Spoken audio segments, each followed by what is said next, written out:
Possible ہے کہ آپ سب کچھ کر لیں پھر بھی آپ کو کامیابی نہ ملے. کیوں؟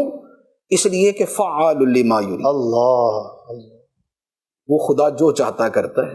اللہ اور اللہم لا مانع لما اعطیت ولا معطی لما منعت، واہ کہ اے اللہ جسے تو دینا چاہے اسے روک کوئی نہیں سکتا، اور جسے روک دے اسے دے کوئی نہیں سکتا. اللہ ٹھیک ہے.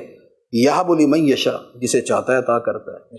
تو یہ جو ہمارا ایمان ہے کہ خدا کی مشیت اور خدا کا ارادہ یہ سب پر غالب، واللہ غالب علی امرہ، اور اللہ غالب ہے اپنے امر پہ، تو لہذا وہ جو چاہے کرے.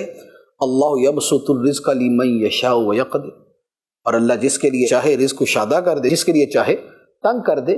اور اللہم مالک الملک تؤتی الملک من تشاء وتنزع الملک ممن تشاء وتعز من تشاء وتذل من تشاء. تو یہ جو ہمارے ایمان کا حصہ ہے یہ بھی اس کے ساتھ ساتھ موجود ہے.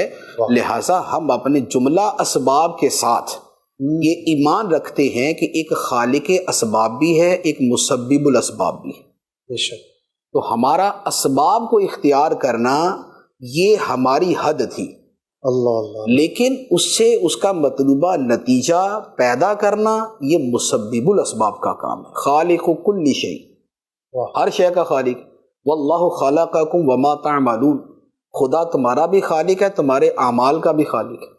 بلکہ خود ہم جو چاہتے ہیں وما تشاءون الا ان یشاء اللہ رب العالمین، فرمایا کہ تم تو چاہ بھی نہیں سکتے مگر یہ کہ چاہے وہ اللہ جو سارے جہانوں کا رب ہے.